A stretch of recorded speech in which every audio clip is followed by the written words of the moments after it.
Hello again, all you out there on YouTube. Today we're going to be tackling another popular anime series. Now, all of you know I'm a big fan of Dragon Ball Z, but the first anime that got me introduced to the whole anime scene was Naruto.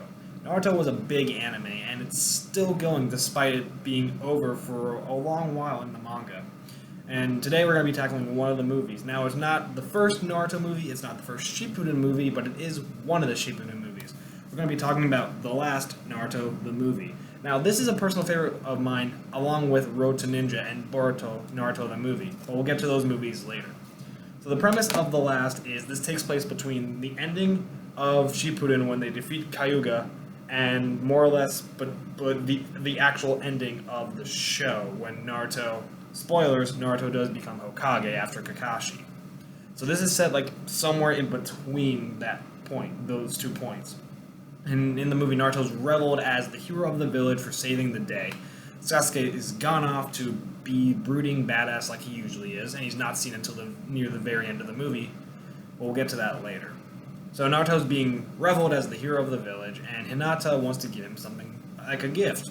And Sakura gives her the idea of making something for him because it will feel a lot more personal than just a random gift she'll buy in a store. So she spends a lot of time re-knitting a scarf that Naruto gave her as a kid back when they weren't ninjas yet, training to be ninjas yet. During this, you see in the beginning, during the scene, she's getting bullied by a bunch of random leaf children, and Naruto steps in and tries to stop it.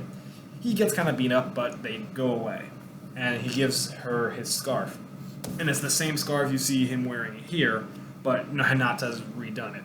And she constantly redoes it through the entire movie because it keeps getting ruined somehow. So Naruto then gets the gift from Hinata way later in the movie because Naruto still doesn't understand the feelings he has towards Hinata, which is a bit of an issue because people always complain that the romance is rushed completely in this movie, and I fully agree, but it's glad that Kishimoto finally acknowledged the fact that Naruto and Hinata can be in a relationship along with Sakura and Sasuke and everybody else. So I understand that the romance is rushed, but yet it's still a good part of the movie. Yet understandable why people don't like that part of the movie.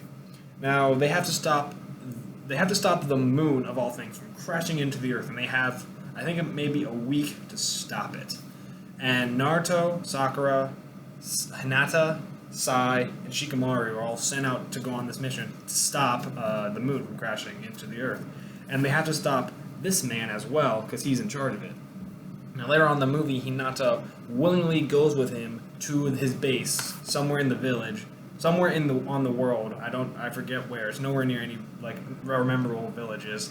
And she willingly is going to be married to this man. And Naruto then Naruto finally figures out he has feelings for Hinata and he loves her, and so they go rescue her. She pulls her own through the movie because she's independent, she's strong, she's one of the best female characters from Naruto in a while, and she kind of rescues herself while Naruto and them are trying to get there, and then they rescue her as well. But then a battle takes place on the moon of all places. Now think of that. A battle from Earth that translates then to the moon. It's pretty awesome, actually. It's a pretty awesome fight, but they can't breathe in space, but whatever. So battle ends, and they then later start retreating back to the way they came from, and Naruto has more or less another smaller fight with the main villain. And here's where he finally acknowledges and says out loud about his love for Hinata and how he feels about being with her. And it's a really, really good scene. Now, the ending of the movie, after the whole fight, is them running through this area of a bunch of memories showing on these bubbles. And as it's going back and back, they keep progressing younger and younger. So it's this Naruto and this Hinata, then you see Shippuden Hinata and Naruto, then pre-Shippuden Hinata and Naruto, and then children Hinata and Naruto, which is really cool and kind of impactful. In the very end, they jump out of the cave and they embrace and share a kiss. And then credits roll, you see the wedding happening. At the very end, there's a very special scene. Hinata is just sitting inside with a picture frame of her holding a little baby bundle, and she's knitting the scarf again. And Naruto's just outside practicing some punches for techniques, I guess. and then you see 2 kids running in through the floor and tackling Naruto outside. It's their kids. And Hinata then comes out and they start a snowball fight, and Naruto warns the kids of watching what happens with Hinata once she gets ready, because she can be quite fearful. And the movie ends there. It's a good movie in my opinion. It's a good Naruto movie. It's one of the best Naruto movies, the best Shippuden movie in my opinion. And it's not the best, it's one of my favorites. The best I think is movie 6, Road to Ninja. That's my favorite and the best one, I think. But this is still a good contender. Now, would I recommend it for people who are trying to look for like the romance in it? Probably not, but if you're a Naruto fan and you've stuck with the fandom for this long, might as well give it a watch. It's worth the watch, and the action is really well paced. The voice acting from the English cast is still the same, still really good. The Japanese voice acting is also phenomenal as well for doing it for this long and this many episodes. I applaud both teams.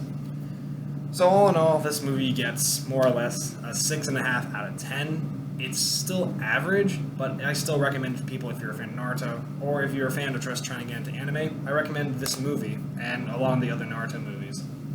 So I hope you guys enjoyed that brief little summary. I'm sorry I was a little scatterbrained. I was trying to put together other things, like some note cards for my Japanese class, which is really, really fun so far. So I hope you guys enjoy the movie. Maybe next time I'll pop back to a later Naruto movie, possibly Naruto movie 1, 2, or 3 from the original, or I'll pop into maybe more Dragon Ball Z video games. I definitely need to get back to my Steven vlogs because I'm more or less all caught up with Season 4, but I'm still in Season 1. So thank you guys for sticking by. Hope you guys are enjoying all the videos I'm putting out on the movies. I hope you guys enjoy your week, enjoy whatever you're doing right now. See you guys next time. Take care.